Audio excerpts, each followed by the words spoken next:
మాతృదేవోభవ.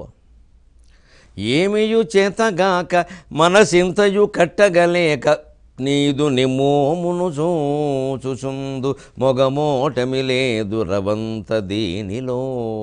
ఈ మది మాయయంట ఇది ఏడ్చడి జగమెల్ల మాయయంట ఓ మహిళామణి తుదకయోమయమయ్యను సృష్టియంతయున్. ఓ మహిళామణి తుదకయోమయమయ్యను సృష్టియంతయున్. ఏబిఎన్ ఆంధ్రజ్యోతి ప్రేక్షక మహాశయులందరికీ నవజీవన వేదం అనే కార్యక్రమంలో 1503వ భాగానికి, ప్రత్యేకించి లలితా సహస్రానికి సాగుతున్న సామాజిక వ్యాఖ్యలో 203వ భాగానికి స్వాగతం పలుకుతున్నాం. మనం 292వ నామంలో ఉన్నాం. పూర్ణాయై నమః. పూర్ణమేమిటో, దాని నుంచి ఏర్పడిన సృష్టి ఏమిటో సున్నా విసర్గలోనే 2 సంకేతాల ద్వారా మనం తెలుసుకుందాం. ఇప్పుడు పూర్ణత్వ సిద్ధిని పొందడానికి మన వాళ్ళు భౌతికంగా చెప్పిన ఆచారం ఏమిటి, ఆధ్యాత్మికంగా చెప్పిన తత్వం ఏమిటో చూద్దాం. భౌతికంగా మనం పూర్ణత్వ సిద్ధి పొందాలి అంటే ముందు వ్రతాలు, నోములు ఇవి చేసేటప్పుడు పురుషులకి కుడివైపు ఎడం వైపున స్త్రీలు కూర్చోవాలి. ఇది రాజ్యాంగ చట్టం కాదు, కొంపలు అంటుకుపోతాయని కాదు, ఇది కేవలం ఒక అవగాహన. పురుషునికి ఎడమ వైపున స్త్రీ కూర్చోవాలి. ఎందుకంటే పూర్ణ పదార్థానికి ఎడమవైపు వేసినటువంటి అంకెలు ఎప్పుడూ వృద్ధిని సూచిస్తాయి. కుడివైపు వేసిన అంకెలకి విలువ లేకుండా పోతుంది, పెరగడం ఉండదు అక్కడ. 0 వేసిన తర్వాత ఎడమ వైపున 1 వేస్తే 10 అయింది. దానికంటే ముందు 2 వేస్తే 210, 3 వేస్తే 3210, ఇలా పెరుగుతూ పోయింది. ఇక్కడ 0 చివరి 0 ఉన్న కారణంగా. అదే కుడివైపున మీరు 0 వేశాక 1 వేసినా 0 1 అంటే ఎవరు రూపాయి ఎవరు. 0 తర్వాత 16 1 16 2 వేసినా సరే రూపాయి ఎవరు, ముందు 0 వేసో తీసే అంటారు. అంచేది పూర్ణ పదార్థానికి కుడివైపు నుంచి ఏది వృద్ధి చెందదు, ఎడమవైపు నుంచే వృద్ధి చెందుతుంది. ఆ ఎడమవైపే పూర్ణ పదార్థమైన భగవంతుడికి వృద్ధి చెందేలా చేసింది. అంటే ఈ మనకు కనిపిస్తున్న సృష్టి ఏర్పడింది ప్రకృతి కారణంగా. ఆ ప్రకృతి స్వరూపిణి స్త్రీ. ప్రకృతిలోనూ సత్వరజస్తమో గుణాలు 3 ఉంటాయి, స్త్రీలోనూ సత్వరజస్తమో గుణాలు 3 సమపాళలో ఉండి ఒక్కోసారి ఒక్కోటి పైకి ఎక్కువ వచ్చి విజృంభిస్తుంది. ఆ సత్వరజస్తమో గుణాలు 3 ఉంటాయనడానికి ప్రత్యేకంగానే స్త్రీ అన్న పదం ఏర్పాటు చేశారు. సకారం, తకారం, రకారం, సత్వరజస్తమో గుణాలు. సకారం సత్వగుణం, తకారం తమోగుణం, రకారం రజోగుణం. అందున స్త్రీ అన్నారు. ఈం అది అమ్మవారి యొక్క స్వరూపం. ప్రతి స్త్రీ శక్తి స్వరూపిణి. కానీ ఆ స్త్రీ ఎడం వైపున కూర్చోవాలని ఎందుకు చెప్పారంటే వృద్ధి ఎడం వైపు నుంచి ఉంటుంది. వృద్ధి పురుషునికి స్త్రీ ద్వారా ఉంటుంది. పురుషుడు తనంత తాను వృద్ధి చెందలేడు. ఇప్పటికింత ఆధునిక యుగంలో కూడా మనం ఎవరైనా పురుషులు వృద్ధి చెందారు అంటే వీరి విజయం వెనకాల ఒక స్త్రీ ఉందండి అంటూ ఉంటారు. ఒక స్త్రీ ఉన్నారా, 16 మంది స్త్రీలు ఉన్నారో ఆయన తేల్చుకోవాలి, మనకు తెలియదు కానీ ఉన్నారు మొత్తం మీద. ఇది ఆ వృద్ధికి స్త్రీ ఎందుకని వెనకాల కనపడకపోవచ్చునే, నేపథ్యంలో ఎంతమంది స్త్రీలు ఎంత కృషి చేస్తే ఈ మనుషులు బయలుదేరారు. ఒక ఆర్యాంబ త్యాగం చేయకుండా శంకరాచార్య స్వామి మనకు దొరుకుతాడా?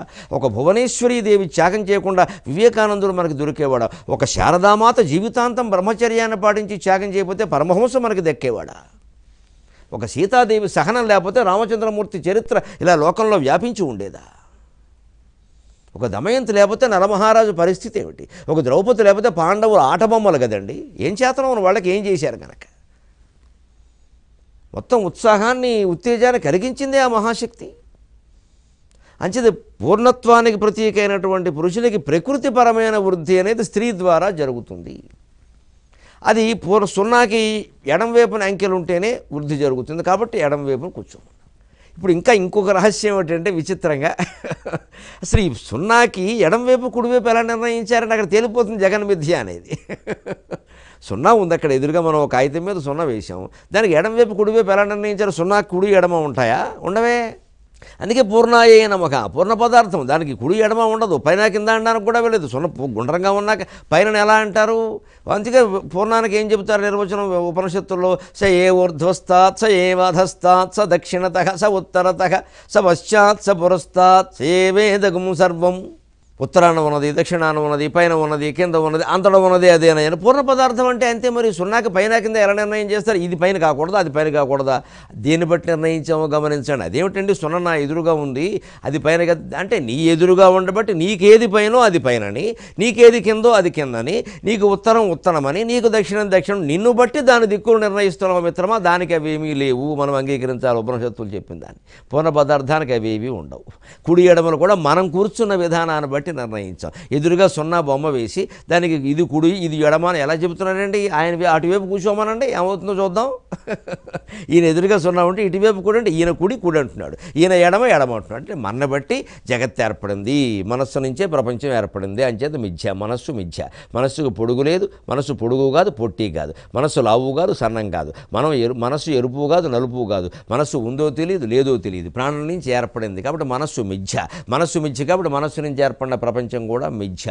నా జీవితం నా మనస్సు నుంచి ఏర్పడితే మనందరి జీవితాలు సమిష్టి మనస్సు నుంచి ఏర్పడ్డాయి. కాబట్టి బ్రహ్మ సత్యం, జగన్ మిథ్య. స్పష్టంగా అద్వైత సిద్ధాంతం పక్కా గీత గీసినట్టుగా ఉంటుంది. ఒక్క వంక పెట్టే సమస్య లేదు. ఇది ఒప్పుకోవడానికి మనిషికి అహంకారం అడ్డం. ఇప్పుడు వెలిగిపోతూ ఉండాలి, ఇంకా చచ్చాక కూడా ఇంకా వైకుంఠంలో, కైలాసంలో, ఇంకా పైలోకాల్లో అలా వెలిగిపోతూ ఉండాలి. ఆ వెలిగిపోతూ ఉండడం అహంకారం. కాబట్టి పైన ఇంకో దేవుడిని వీడికంటే గొప్పవాడిని ఉండవు సృష్టించి ఆయన ఎదురుగా కూర్చుంటాం, ఆయన దివ్యమంగళ విగ్రహాన్ని చూస్తాం. ఇవన్నీ ఈయనే కల్పించుకున్నాడు. ఆ దివ్యమంగళ విగ్రహమే ఈయన. తాను దివ్యమంగళ విగ్రహం కాదని ఒట్టి పనికిమాలిన మనిషిని అనుకోవడం వల్ల ఇలా ఉన్నాడు. లేదు నేనే ఆ దివ్యమంగళ విగ్రహం అనుకోగలిగితే అహం బ్రహ్మాస్మి తత్వమసి వేదం చెబుతున్న మాట. నేను కాస్త ఘాటుగా చెబుతాను కానీ ఉన్న విషయం వేదం చెబుతున్న మాట. ఘాటుగా ఎందుకు చెబుతామంటే కలియుగంలో ఇలాగే చెప్పాలి, అప్పుడే గుర్తుంటాయి. కొంతమంది విమర్శించినా, కొంతమంది నిందించినా ఘాటుగా చెబితేనే గుర్తుంటాయి. మనం గీటు గీసినట్టు చెబితే గుర్తుండవు. ఇక్కడ నాటుకోవాలంటే ఘాటుగా చెప్పాల్సిందేండి. కలియుగం, ఆ యుగాన్ని బట్టే ప్రవక్తలు మారతారు. కృతయుగంలో అయితే ఇలా చెప్పం, పని లేదు, అవసరం లేదు, చెప్పాల్సిన పని లేదు. అక్కడ నా రాజ్యం నైవ రాజాసీత్, నా వక్త నా శ్రోత, వినేవాళ్ళు ఏడు చెప్పు అందరికీ తెలుసు. ఇప్పుడు చెప్పాల్సిందే, ఇలాగ అహంకారం బదులవ్వాలంటే చెప్పాల్సిందే. అంచేత ఇది సిద్ధాంతం. ఇప్పుడు చూడండి, మన బట్టి దానికి దిక్కులు కల్పించేస్తున్నాం, మన బట్టి కుడి ఎడమ నిర్ణయిస్తున్నాం, మన బట్టి వృద్ధి, ప్రకృతిని బట్టి వృద్ధిహీనత నిర్ణయిస్తున్నాం. ఈ ప్రకృతి దాంట్లో లేదు, ఈ కుడి ఎడమలు దాంట్లో లేవు, ఈ దశ దిశలు దాంట్లో లేవంటే పూర్ణమద పూర్ణమిదం పూర్ణాత్ పూర్ణముదచ్యతే అన్నది నిజమే కదా, అది పూర్ణత్వం. అందుకే నేను వ్రతాలు నోముల పరంగా మనం ఈ ఆచార వ్యవహారాలు పెద్దవాళ్ళు చెప్పినవి మాట్లాడకుండా అలా పాటించి చేస్తే కొన్నాళ్ళకైనా తత్వం అర్థమవుతుంది. వాళ్ళు పొరపాటున ఏదో కుడి కూర్చుంటే కొంపలు అంటుకున్నాయని కాదు, కానీ వారు ఎడం వైపును కూర్చోబెడతారు కాబట్టి మనం కుడి వైపును కూర్చోబెడదామని మొత్తంలోనే రెండు శాఖలు ఏర్పడి ఈ భ్రష్టాచారాలు పాటించాల్సిన అవసరం ఇది లేదు. ఇది అహంకారం కేవలం. ఎడం వైపును కూర్చోబడంలో ఒక అర్థం ఉంది, కుడి వైపున ఏముంది అర్థం? ఏముండదు. కానీ ఎందుకు చేస్తారు? అలా ఉంటే ఎలాగండి, మన వారు అద్వైతులు, వారు అలా చెప్తే మనం ఇంకోటి చేద్దాం. ఇదంతా అహంకారం. ఇది వారు కుడి చేత్తో తింటారు, మనం ఎడం చేత్తో తిందాం. వారు అన్నం తింటారు, మనం గడ్డి తిందాం. ఈ అహంకారాలు పోతే ఇన్ని మతాలకు ఉండవు. ప్రపంచంలో ఒకటే ఉంటుంది, సనాతన మతం ఒకటే ఉంటుంది, ఇంకేం ఉండవు అసలు. దాన్ని మీరు హిందూ అనండి, ముస్లిం అనండి, క్రైస్తవం అనండి, ఏమనండి, అదే ఉంటుంది. అది సనాతన మతం, అది సత్యం. సనాతనం సదాతనం అదే ఉంటుంది. దానికి మనిషిని పేరు ఎందుకు పెట్టేటంటే కనిపెట్టిన వాళ్ళు, ప్రచారం చేసిన వాళ్ళు, పుస్తకాలు రాసిన వాళ్ళు వేళ పేర్ల మీద పుట్టించేశారు, వాళ్ళని మహానుభావులు చేసేసారు. అసలు సిద్ధాంతం పక్కకు పోయింది. ఇంక వాళ్ళని పట్టుకుని వేలాడతారు, ఇంకా ఆయనే మూలం ఈయనే మూలం అని. అసలు ఒక మనిషి మూలం అయితే అది సిద్ధాంతమే కాదు, అది దైవాన్ని చెప్పే అవకాశమే లేదు. ఈ రూపం మూలం అని చెప్పినా కూడా దైవ సిద్ధాంతం తప్పినట్టే లెక్క. రూపం ఎప్పుడూ మూలం కాదు, అరూపమే అపురూపమే మూలం. అరూపాన్ని అర్థం చేసుకుందుకే ఈ రూపాలని. అలాగే దానికి తాత్వికంగా ఇంకోటి చెప్పారు, కాశీలో 9 రోజులు ఉండమన్నారు. ఎందుకంటే అంకెల్లో 9 పూర్ణ సంఖ్య, 9 తర్వాత అంకెలు లేవు, 9 తర్వాత మళ్ళీ ఉన్నది పూర్ణమే. పూర్ణాన్ని చేరుకోవాలంటే 9 మెట్లు ఎక్కాలి. ఆ 9 ఏమిటాయి? అరిషడ్ వర్గాలను ముందు జయించు, షణ్నిహత్య త్రయం హిత్వా ద్వయం హిత్వా ఏకం బుద్ధ్వా అశ్వనతే మోక్షం ఇది వేదాంత డిండిమక, శంకరాచార్య చెప్పిన మాట. షణ్నిహత్య, ముందు అరిషడ్ వర్గాలను జయించు. ఈ ఎడమ కుడి పైన కింద ప్రకృతి వృద్ధి నేను నువ్వు ఈ దరిద్రం అంతా పోవాలంటే ముందు కామక్రోధ లోభం ఒక మతమాశ్చర్యాలను జయించు, కోరికను జయించు. ఏ కోరిక లేకుండా నిష్కామంగా చూడు, నువ్వు లేదు నేను లేదు అంతా ఒకటే. ఎదుటివాడు తిన్నా మనం తిన్నా ఒకటే అనుకోవాలంటే ముందు మనం తినాలి, మనమే బాగుండాలనే కోరికను వదిలిపెట్టాలి. అప్పుడు ఖచ్చితంగా ఎదుటివాళ్ళు మనం ఒకటే. ఇంకెక్కడిది నువ్వు నేను భేదం? వీలైనంత ఎదుటివాడికే పెడతాం అసలు. ఎందుకంటే మనకి తిన్నది మనకు ఆనందం తక్కువ, ఎదుటివాడికి పెట్టింది ఆనందం యొక్క. ఆ మనిషి కనిపించినప్పుడల్లా మనకి త్యాగం గుర్తొచ్చి ఆనందం కలుగుతుంది. మనం తిన్న దాంట్లో ఆనందం ఏముందని కాసేపటి కడుపు నొప్పే, ఎదుటివాడికి ఏదో మనం పెడితే 2 ముద్దలు ఎక్కువ పెట్టినా కడుపు నొప్పి ఏదో వాడు పడతాడు, పెట్టామన్న తృప్తి మనకి మిగులుతుంది. తక్కువ తినాలని వాడు తెలుసుకోవాలి, మనం ఏం చేస్తాం, మొహమాట పెట్టి ఎక్కువే పెడతాం, మరి వాడు తినకుండా ఉండాలి, తిన్నందుకు పడతాడు, మనకు మాత్రం పెట్టిన తృప్తి మిగిలింది. ఎదుటి వాళ్ళకి పెట్టడంలో మనం తినడంలో ఇంత తేడా ఉంది. ఏ సంపదైనా అంతే, ఏదైనా అంతే. మనం అనుభవించడంలో ఆనందం వేరు, ఎదుటి వాళ్ళకి ఇవ్వడంలో ఆనందం వేరు.